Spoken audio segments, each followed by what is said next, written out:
To enjoy this episode of Forensic Tales ad-free, check us out on Patreon. Patreon.com/Forensic Tales. Forensic Tales discusses topics that some listeners may find disturbing. The contents of this episode may not be suitable for everyone. Listener discretion is advised.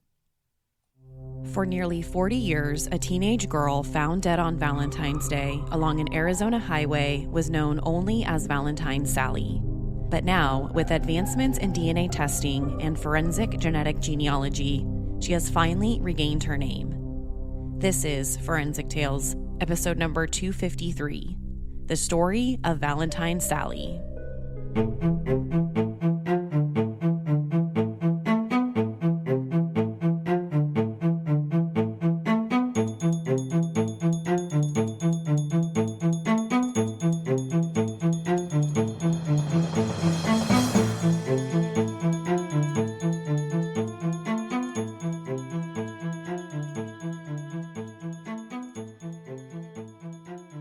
Valentine's Day, 1982, Williams, Arizona, a place known as being the gateway to the Grand Canyon. A state trooper responded to a call about a tire that had fallen off a truck on Interstate 40, a highway stretching almost 400 miles through California, Arizona, and New Mexico. The call was simple: find the tire and pull it off the highway. But when the state trooper got to mile marker 152 of the interstate, instead of finding the truck's missing tire, he found a body. It was the partially naked body of a young woman, probably just a teenager.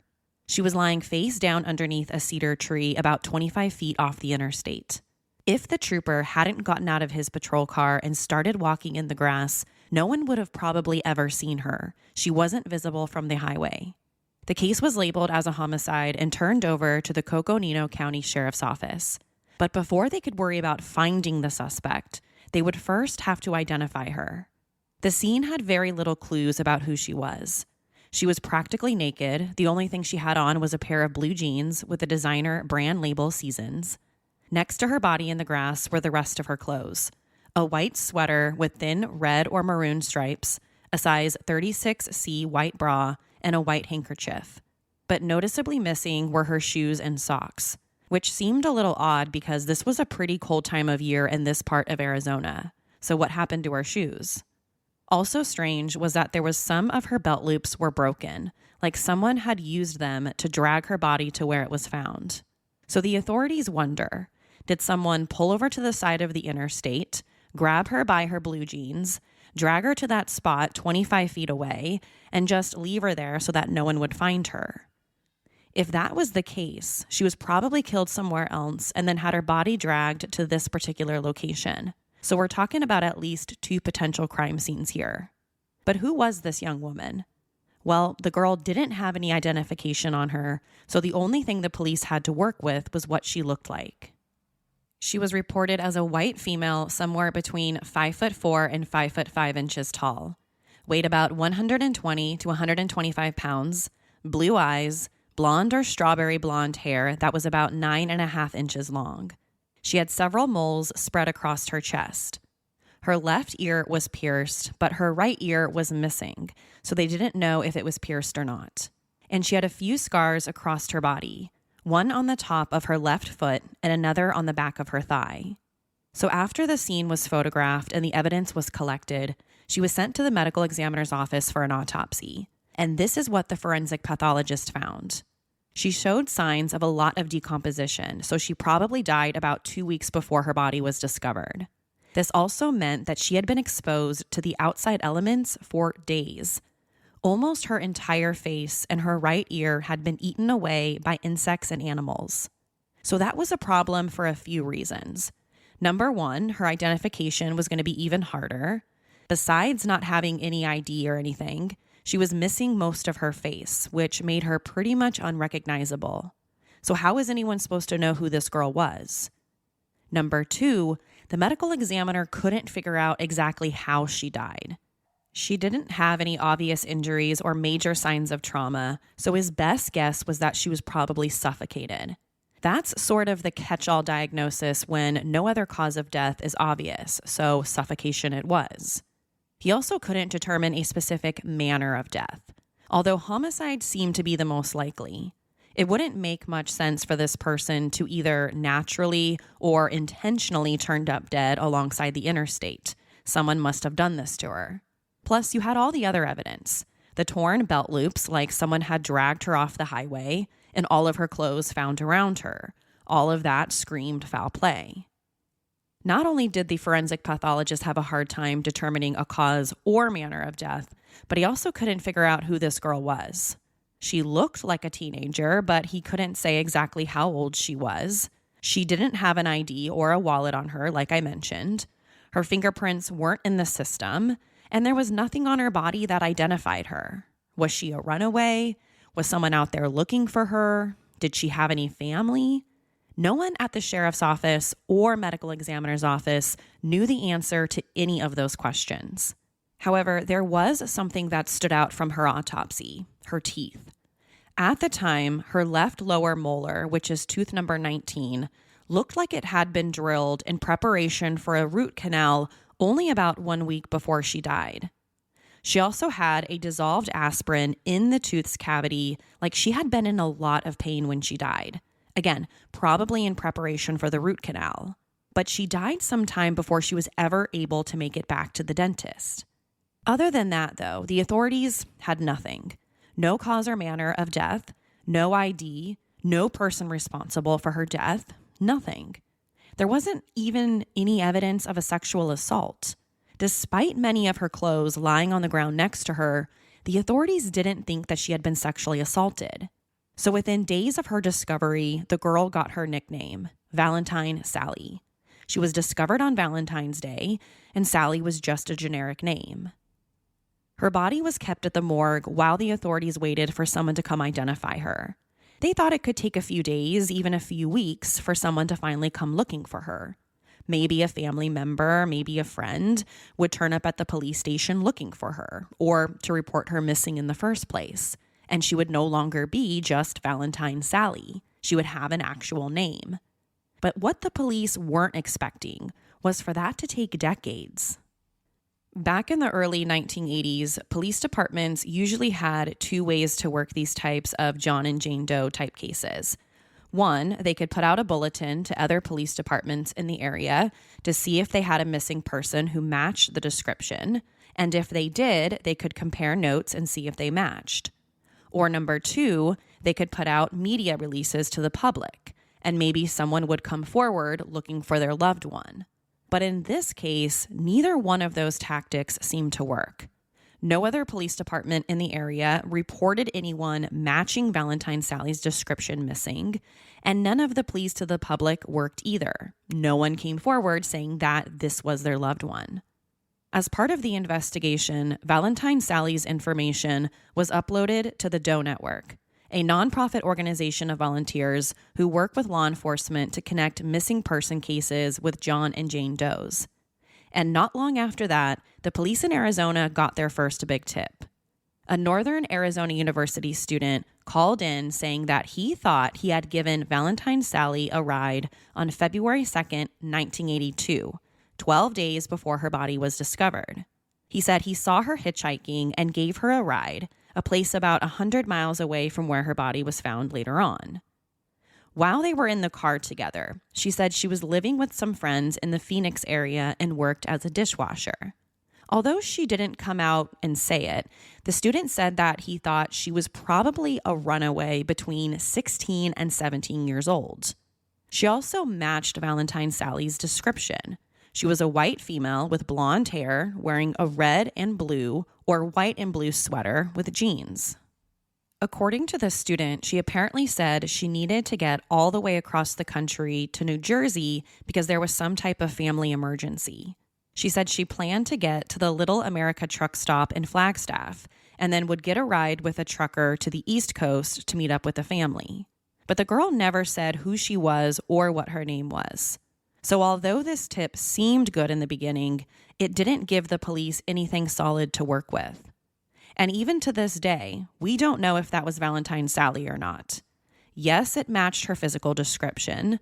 Yes, it happened within 100 miles of where her body was eventually found. And yes, Valentine Sally could have been a young hitchhiker. but there's no way of knowing for sure. We're also talking about the early 1980s here. There were young people hitchhikers everywhere. So this university student could have given someone else a ride that day. We just don't know. After that, investigators went around asking locals in the area if they had seen a young blonde teenager in the last couple of weeks. And initially, this produced a good amount of leads. Several people reported seeing a woman who looked just like her. One of them was a woman named Patty Wilkins. She told the authorities that a young woman, about 15 to 17 years old, matching Valentine Sally's description, entered her family's truck stop at around 3 o'clock in the morning on February 4th. This was the Monte Carlo truck stop, a spot about 1 mile down the road from where she was found. And February 4th made sense with what the authorities knew about her because that was 10 days before the body popped up. As a waitress, Patty worked the overnight shift for her family's truck stop. And according to her, this young girl wasn't alone when she walked in. She was with a guy wearing a big hat and was much older than her. At first, this whole thing seemed really strange to Patty. Why was this much younger girl walking into a truck stop with a much older guy in the middle of the night? This is 3 o'clock in the morning. Well, maybe he was just an older relative, her uncle or something. But Patty decided to say something just to make sure. If this older guy really wasn't just an older relative, she needed to find out. So she said she went up to the girl when the guy wasn't around and asked her if she was okay. She told her that she could stay at the truck stop with her if she didn't feel safe with this person. But apparently the girl said that she was completely fine. She didn't say who this older guy was or if he was family or not, but she was like, no, don't worry about it. Everything's all right. So after that, Patty said that the man ordered a full breakfast for himself, but the girl didn't eat anything. And when Patty asked her why she wasn't hungry or why she wasn't ordering any food, the girl apparently said she had a really bad toothache and didn't feel like eating. So at this point, alarm bells are going off in the detectives' minds. They're thinking this might really be Valentine Sally. They already knew about the dental work from the autopsy, suggesting that she was just about ready to have a root canal. And now this witness was saying how the girl complained about a toothache and didn't want to eat anything. So this seemed like a really credible sighting. According to Patty, after the girl said her tooth hurt, she offered to crush up an aspirin tablet and helped her to apply it to the tooth. Again, this lined up perfectly with the autopsy. Valentine Sally had a crushed up aspirin tablet on one of her teeth.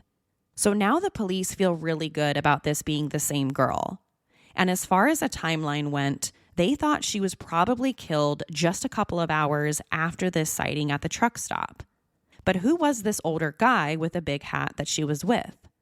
Patty described the man to investigators as a white male between 60 and 65 years old. He was wearing a big floppy cowboy hat with a large peacock feather that stuck out of the front brim. She said he was wearing a brown vest with some type of patchwork design on it. But never once did the man give Patty his name. He was just some older trucker guy. When it came to how the man and Valentine Sally were interacting with one another, Patty said that the man seemed really concerned about her toothache, and that's why she assumed that he was just an older relative.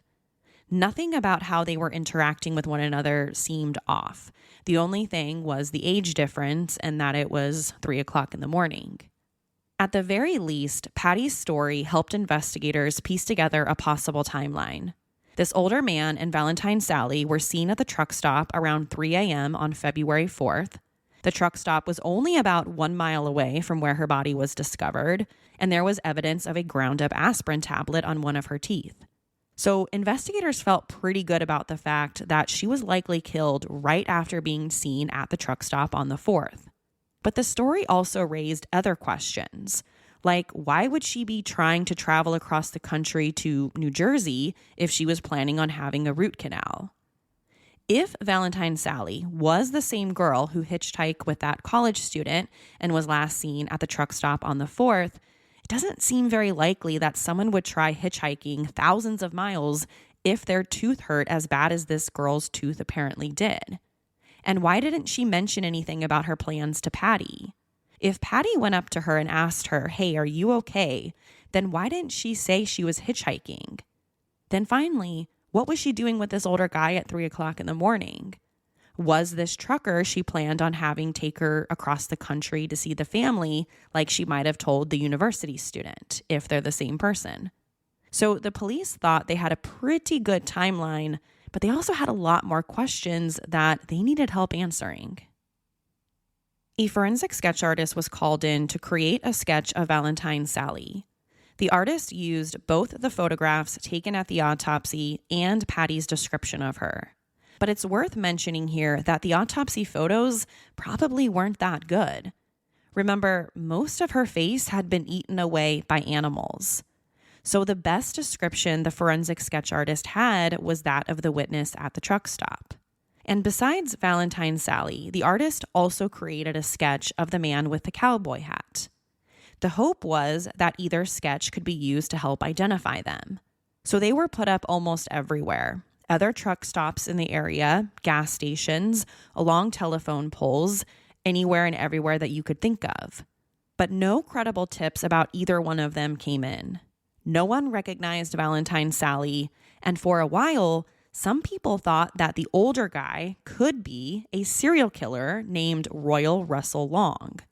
Long was believed to have traveled through the Interstate 40 area in Arizona after he murdered Cindy Pallett and Charlotte Kinsey in September of 1981. But so far to date, no connection between Long and Valentine Sally has ever been established by investigators.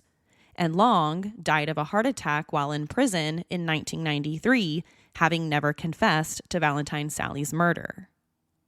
Fast forward to May 12, 1982. Valentine Sally was buried at a cemetery in Williams, Arizona. No one knew who she was, and the people who attended her funeral were total and complete strangers, plus a couple of the detectives working the case. Most of them were just people who came together because they didn't want this poor young girl to be buried all by herself without anyone else there. By this point, the police had compared the description of Valentine Sally to over 700 missing person reports with no luck. Of that list of nearly 700 people, 692 of them were ruled out fairly quickly. The other couple of people needed additional information before they could be ruled out as well. One of them was for a girl with connections all the way to Buffalo, New York. A tipster had called into the police saying that the composite sketch created by the forensic artist looked like a girl he had seen on a missing person flyer at a truck stop in Buffalo, New York. But what would a photo of Valentine Sally be doing all the way in Buffalo, New York? That's hundreds and hundreds of miles away from where she was found in Arizona. Well, at first, the police thought that maybe that could be her because of what the university student had said earlier. The one who had given someone who looked like Valentine Sally a ride and said to him that she was on her way back to New Jersey because she had that family emergency.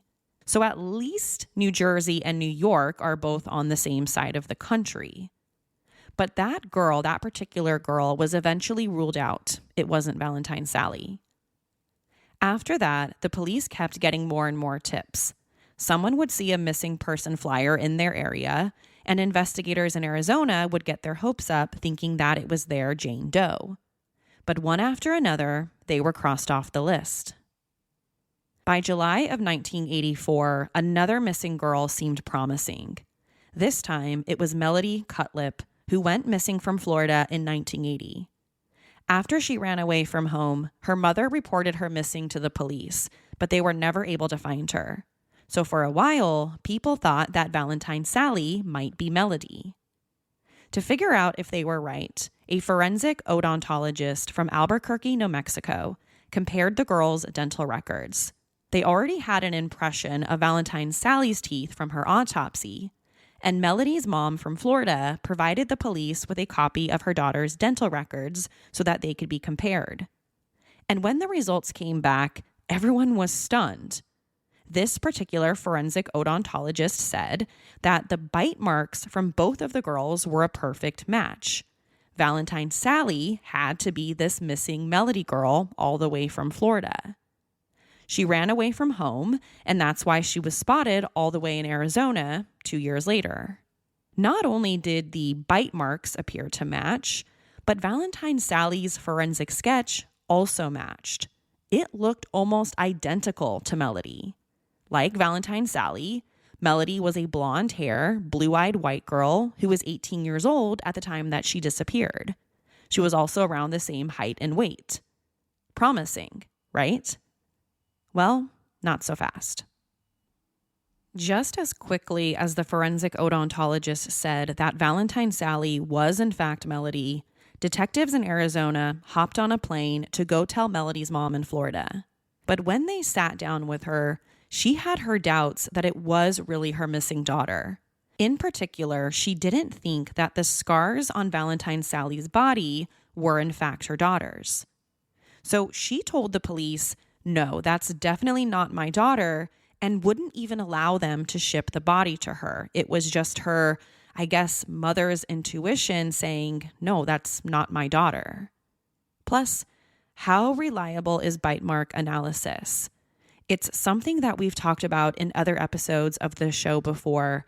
Some people say that it's very accurate, while others out there might call it junk science. Now, just because Melody's mom didn't think it was her, everyone else did.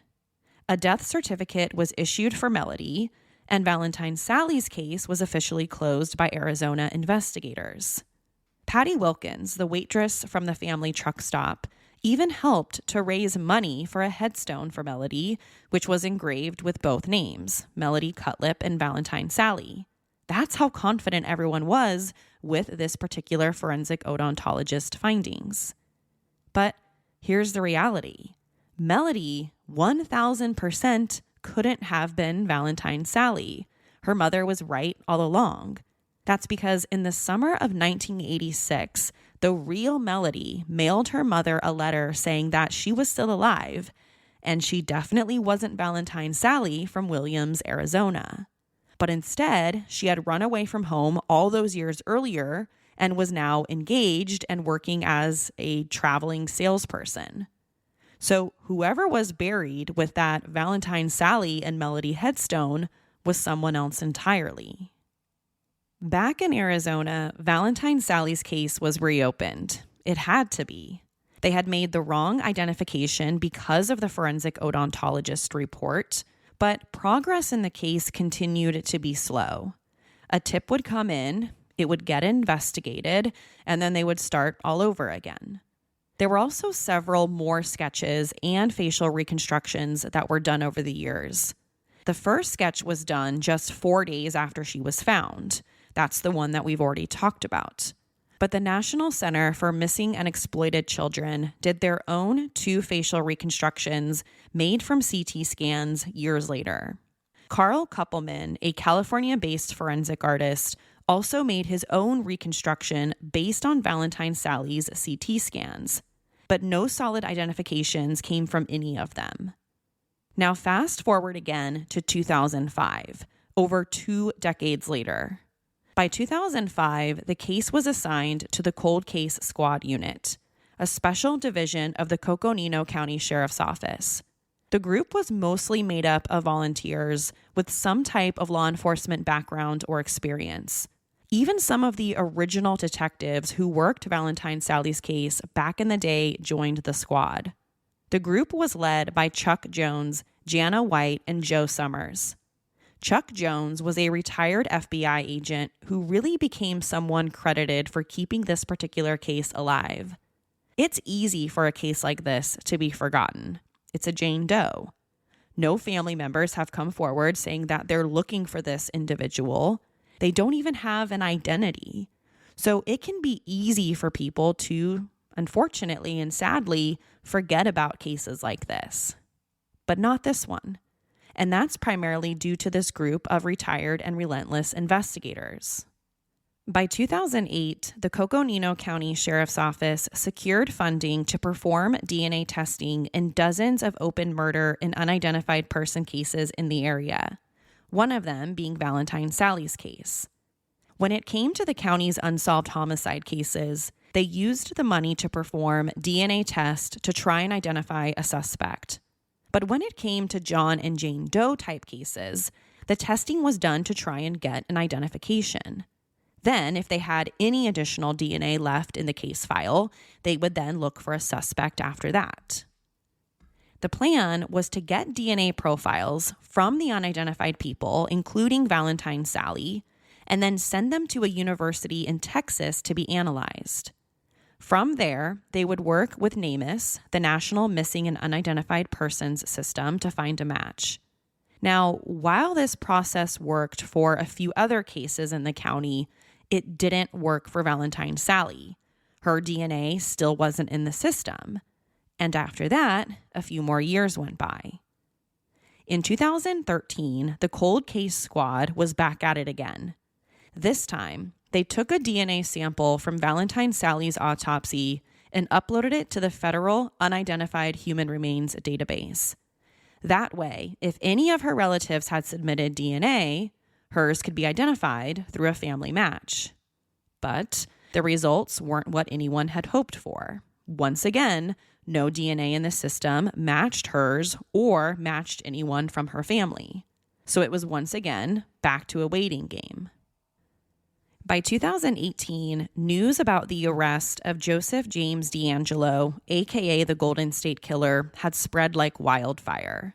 The reason why this particular arrest was so big and unlike any other was because, one, this serial killer had evaded police capture for decades and was now finally behind bars. But number two, this was the first big case in which genetic genealogy was used.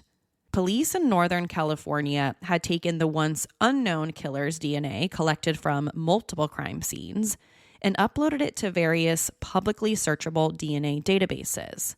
But instead of getting a direct match, they found relatives of the Golden State Killer, which would eventually lead the authorities to D'Angelo's front door. And then eventually this case becomes historic. So the Arizona Cold Case Squad wondered if genetic genealogy could help their Valentine Sally case move forward. Obviously, her case was much different, though. She was an unidentified person, and the Golden State Killer, well, he was a serial killer.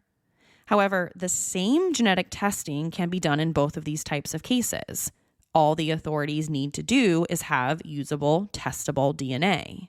So in February 2021, almost 4 decades after Valentine Sally was found, there was finally big news in the case.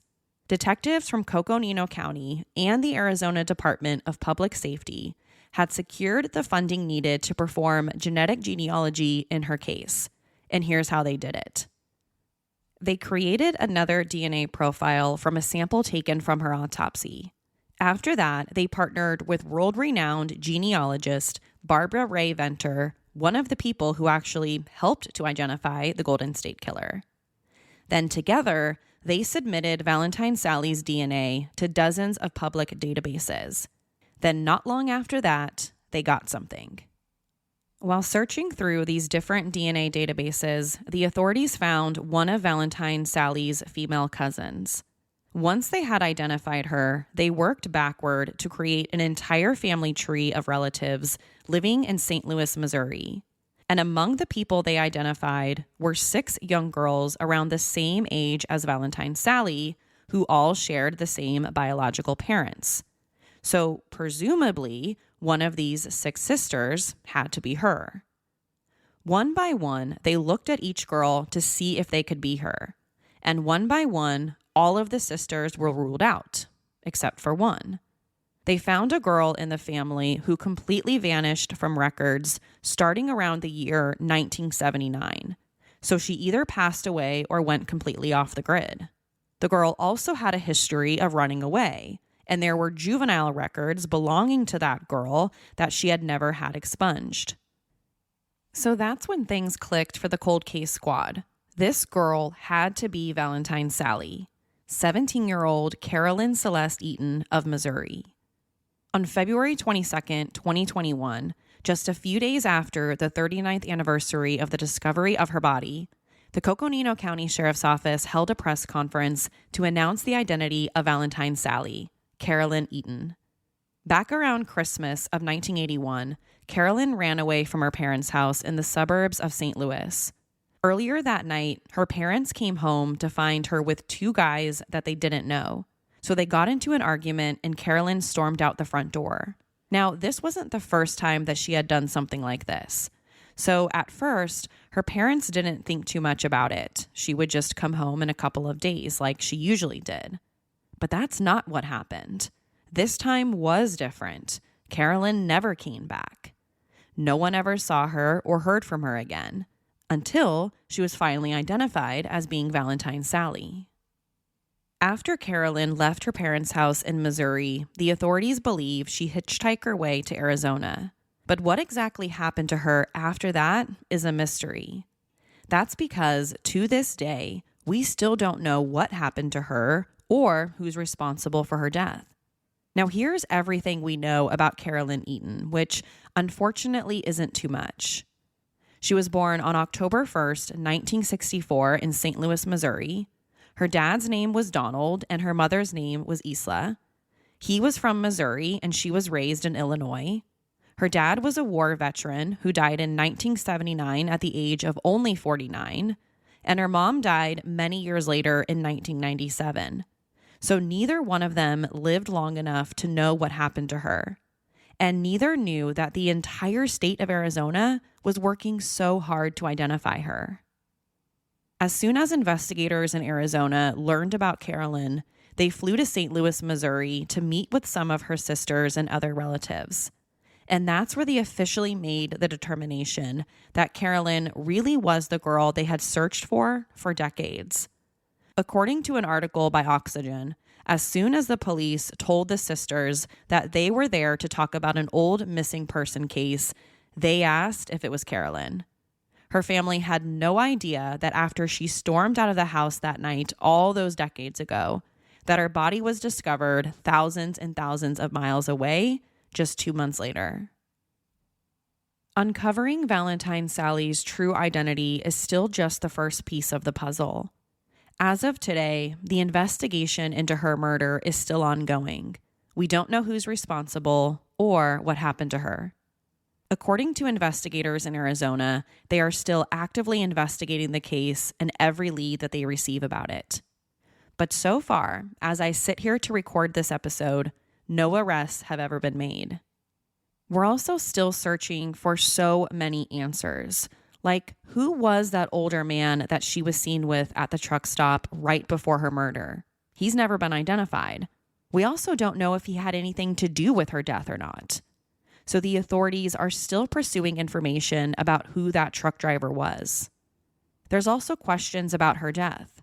Was she really strangled, like the medical examiner suspected? How soon after being seen at the truck stop did she die? Why were her clothes spread on the grass next to her if she wasn't sexually assaulted? Maybe someone tried to assault her and she fought back and was killed. Then there are these questions. What was she doing all the way in Arizona when everyone that she knew was back in Missouri? Was this the same girl that university student gave a ride and said that she was trying to make her way back to New Jersey? But if that was her, why New Jersey?